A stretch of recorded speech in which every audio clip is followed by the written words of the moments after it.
పశ్చిమ గోదావరి జిల్లా తాడేపల్లిగూడెంలో స్వాతంత్ర దినోత్సవ వేడుకలు ఘనంగా జరిగాయి. పట్టణంలో పాటు నియోజకవర్గాల్లో పలు గ్రామాల్లో నిర్వహించిన జెండా వందన కార్యక్రమంలో శాసనసభ్యులు ప్రభుత్వ విప్ బొలిశెట్టి శ్రీనివాస్ పాల్గొన్నారు. జాతీయ జెండా ఎగురవేసి ఈ సందర్భంగా మాట్లాడిన ఎమ్మెల్యే బొలిశెట్టి శ్రీనివాస్ స్వాతంత్ర ఉద్యమం స్ఫూర్తితో ప్రతి ఒక్కరూ దేశభక్తిని పెంపొందించుకోవాలని పిలుపునిచ్చారు. దేశానికి స్వాతంత్రం తీసుకురావడానికి వేలాది మంది చేసిన త్యాగాలు నేటి తరం స్మరించుకోవాలని సూచించారు.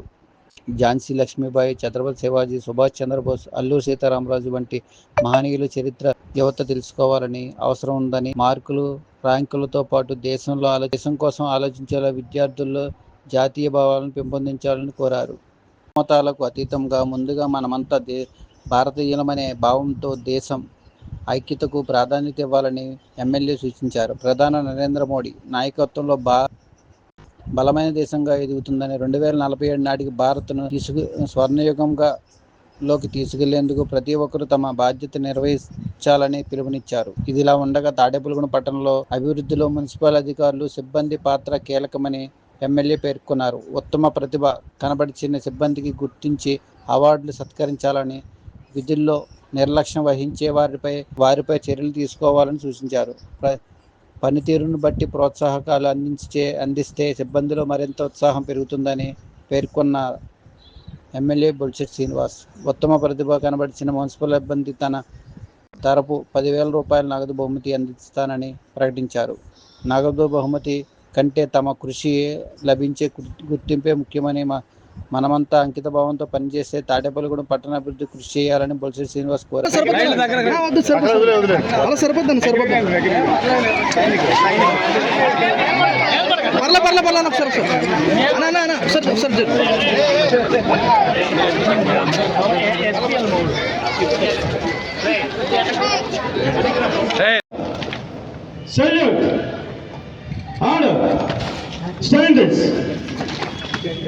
హ్యాపీ బర్త్డే చెప్పండి. ఇవాళ బర్త్డే చేసినట్టు ఉంది. అన్ని చోట్ల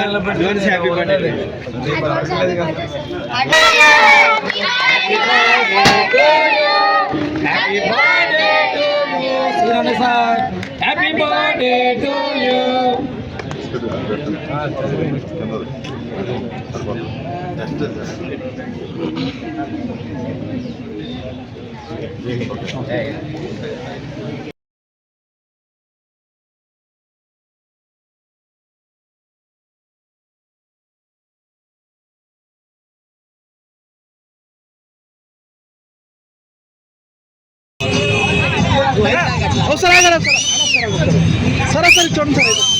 సార్ ఒకసారి చూడండి సార్. Okay sir.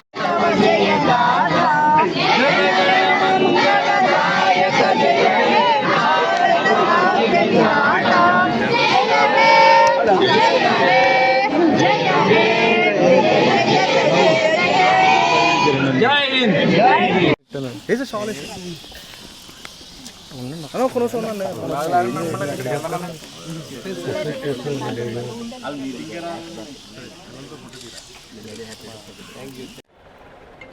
అందరికీ 80వ స్వతంత్ర దినోత్సవ శుభాకాంక్షలు. ఈరోజు మరి గడిచిన 7 సంవత్సరాలుగా ఇక్కడ జెండా ఎగిరేసే అవకాశం కల్పించిన ఈ తాడేపల్లిగూడెం పట్టణ ప్రజలు, ఇక్కడ ఉన్నటువంటి అందరికి కూడా పేరు హృదయపూర్వక నమస్కారం. ఇది 8వ జెండా ఎగిరేసే అవకాశం కలిగింది. ఆ భగవంతుడు ఇచ్చాడు అనుకోవాలి. అంటే మున్సిపల్ ఆఫీస్ అంటే నాకు చాలా ఇంట్రెస్ట్. ఇది మాతృ సంస్థ లాంటిది. నేను మున్సిపల్ చైర్మన్గా కానీ ఫ్లోర్ లీడర్గా కానీ చేసిన అనుభవం నాకు మున్సిపాలిటీకి చాలా అనుబంధం ఉంది. అదేవిధంగా మరి మీ అందరికీ కూడా మరి ఈరోజు స్వేచ్ఛా స్వాతంత్రాలు ప్రసాదించినటువంటి అమరజీవులందరినీ ఇవాళ స్మరించుకోవాలి. ఇవాళ ఆ రోజున్న పరిస్థితి మీరు చాలా సినిమాల్లో చూసుంటారు. ప్రాక్టికల్గా భారతీయుల్ని ఎంత కష్టపడ్డారో, భారతీయులు బానిసత్వం నుంచి మనం బయటికి రావడానికి ఎంతోమంది వేల మంది ప్రాణత్యాగాల ఫలితం ఇవాళ మన స్వేచ్ఛావాయువుల్ని పీల్చుకోగలుగుతున్నాం. అది మర్చిపోయి చాలామంది కూడా ఇవాళ స్వతంత్రం రావడానికి వచ్చినటువంటి మహానుభావులందరినీ మనం మర్చిపోయాం. ఈరోజు మన స్వతంత్రం తీసుకుని మన ఇష్టానుసారం మాట్లాడే విషయంలో కానీ, మన ఇష్టానుసారం వ్యవహరించే తీరు కానీ, మరి ఆ రోజు చేసిన ప్రాణత్యాగాల ఫలితంగా మనకి ఇచ్చినవి ఇవాళ మన సద్వినియోగం చేసుకుంటే భారతదేశం 2047 కల్లా మరి స్వర్ణయుగంలో ఉంటుందనే విషయాన్ని మీ అందరికీ తెలియజేసుకున్నా. మరి ఎంతో కష్టపడి మరి మున్సిపల్ సిబ్బందికి ఆరోగ్యంగా ఉండాలి, మీరంతా ధనవంతులుగా ఉండాలి, అందరికీ ఆలోచన పరంగా ఉండాలి. ఉన్నప్పుడు మాత్రమే తాడేపల్లి పట్టణం అభివృద్ధి చెందుద్ది. మనకి కమిషనర్ కానీ అధికారులు కానీ మంచి అధికారులు ఉన్నారు, మీరందరూ కూడా కష్టపడి పనిచేస్తూ ఉన్నారు, దాంట్లో ఎలాంటి అనుమానం లేదు. మరి మీరు ఇంకా ఏదైనా బద్దగించకుండా ఇంకా బాగా పనిచేస్తే ఈ పట్టణానికి మీకు మాకు కూడా మంచి పేరు వస్తుంది. మీ కృషి ఫలితం ఇక్కడ ఉన్న అధికారులకు కానీ అదేవిధంగా రాజకీయ నాయకులకు కానీ ప్రభుత్వానికి కానీ మంచి పేరు వస్తుంది. కాబట్టి ఇవాళ నరేంద్ర మోడీ గారి నాయకత్వంలో పటిష్టమైన భారతదేశాన్ని ఇవాళ మనం అందరూ హాయిగా ఇక్కడ ఇళ్లలో పడుకుంటూ ఉంటే దానికి కారణం సమర్థవంతమైన నాయకత్వం, నరేంద్ర మోడీ గారి నాయకత్వం భారతదేశాన్ని ముందు తీసుకుపోతూ ఉంది. ఇవాళ శత్రు దేశాలు మనం ఇంకా చూడాలంటే భయపడే పరిస్థితి తీసుకొచ్చినటువంటి మహా వ్యక్తి నరేంద్ర మోడీ గారు. ఎందుకంటే మనం చూస్తూ ఉన్నాం, ప్రతి ఓడు మీ దమ్ముంటే రండి చూసుకుందాం అనే పరిస్థితి ఇదివరకు కాంగ్రెస్ ప్రభుత్వంలో ఉంటే, ఈరోజు భారతీయ జనతా పార్టీ మూడోసారి ఆయన ప్రధానమంత్రి అయిన తర్వాత పాకిస్తాన్ కానీ చైనా కానీ బంగ్లాదేశ్ కానీ చుట్టుపక్కల దేశాలు ఏమైనా మన ఇంకా కన్నెత్తి చూస్తే భారతీయులతో మనం సరిపోవనే ఆ విధంగా మన నరేంద్ర మోడీ గారి నాయకత్వంలో ప్రజలను కానీ ఇటు దేశాన్ని కానీ బలోపేతం చేసిందని చెప్పడంలో ఏమాత్రం అతిశయం లేదు. అలాంటి మహానుభావులు ప్రాణత్యాగం చేస్తే నరేంద్ర మోడీ గారు లాంటి మహానుభావులు దాన్ని కొనసాగిస్తూ ఆ రోజు ప్రాణత్యాగాలు చేసినటువంటి అమరజీవులందరికీ మరొకసారి మనం తలుచుకొని మరి ఈరోజు ఈ ఆగస్టు 15 మనకు ఎలా వచ్చింది, ఎంతమంది ప్రాణత్యాగం చేశారు, జలియన్వాలాబాగ్లో ఎంతమందిని చంపారు, అసలు ఎలాంటి భారతదేశంలో ఎలాంటి పోరాట యోధులు ఉంటారనేది చాలామందికి తెలియదు. ఇవాళ ఇది మా చిన్నప్పుడైతే పుస్తకాల్లో ఝాన్సీ లక్ష్మీబాయి గురించి, ఛత్రపతి శివాజీ గురించి, సుభాష్ చంద్రబోస్ గురించి మరి ఎంతోమంది ప్రాణత్యాగం అల్లూరి సీతారామరాజు గారి గురించి, కన్నిగంటి హనుమంత్ గారి గురించి కొన్ని చరిత్ర ఉంటుంది. ఇవాళ పిల్లలకు అదేం లేదు, ఎన్ని మార్కులు వచ్చినాయి, ఎంత ర్యాంక్ వచ్చింది అనేది తప్ప, లేదా పెళ్లి చేయాలంటే అబ్బాయికి ఎంత కట్నం అవుతుంది, లేదా ఇలాంటి ఆలోచనలు తప్ప దేశం కోసం ఆలోచించే వ్యక్తిలా కాదా. మనంతా ముందు భారతీయులు, తర్వాత కులాలుగా మతాలుగా విడిపోయి ఉండొచ్చు, కానీ అలా విడదీసేటువంటి రాజకీయ నాయకులు చెప్పుతో కొట్టవలసిన అవసరం ఉంది. ఎందుకంటే మనందరూ కూడా భారతీయులంతా ఒక్కటే. ఇవాళ దేశ సరిహద్దుల్లో కాపలా కాస్తున్న సైనికుడు వాడి కుటుంబానికో కులానికో కాపలా కాయడు, భారతదేశానికి కాపలా కాస్తాడు. ఆ రోజు ప్రాణత్యాగం చేసిన అమరజీవులంతా కూడా కులానికి మతానికి కాపలా కాయలేదు, భారతదేశం కోసం ప్రాణాలను అర్పించారు.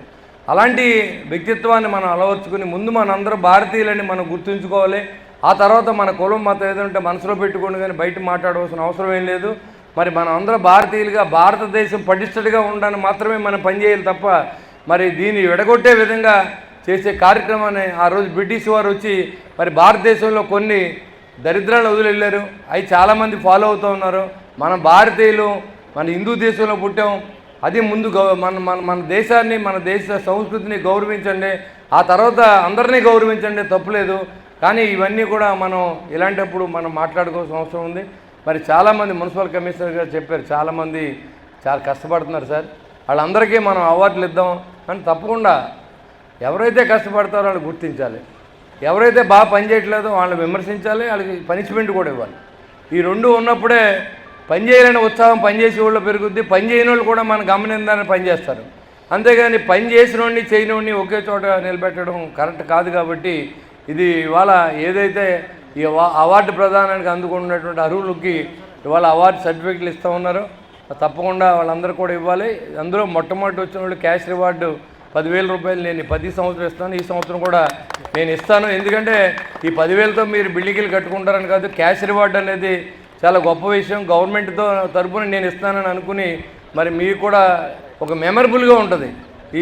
ఈ డబ్బులు మా గవర్నమెంట్ నుంచి ఎమ్మెల్యే గారి ద్వారా మాకు వచ్చింది, పలానాప్పుడు క్యాష్ రివార్డు వచ్చింది అని చెప్పే విధంగా జస్ట్ ఎంకరేజ్మెంట్ కోసం మీరు చేసే పనిని మనం గమనిస్తూ ఉన్నాం. సుమా మీరు ఇంకా బాగా పనిచేయండి, చేసిన వారికి నెక్స్ట్ మరి మళ్ళా మనం మొదటి ర్యాంకులోకి రావాలనే ఆలోచన మీలో కలిగించడానికి మాత్రమే అని చెప్పి నేను తెలియజేసుకుంటూ మరొకసారి మీ అందరికీ స్వతంత్ర దినోత్సవ శుభాకాంక్షలు తెలియజేసుకుంటూ భారత్ మాతాకి, భారత్ మాతాకి, భారత్ మాతాకి జై హింద్.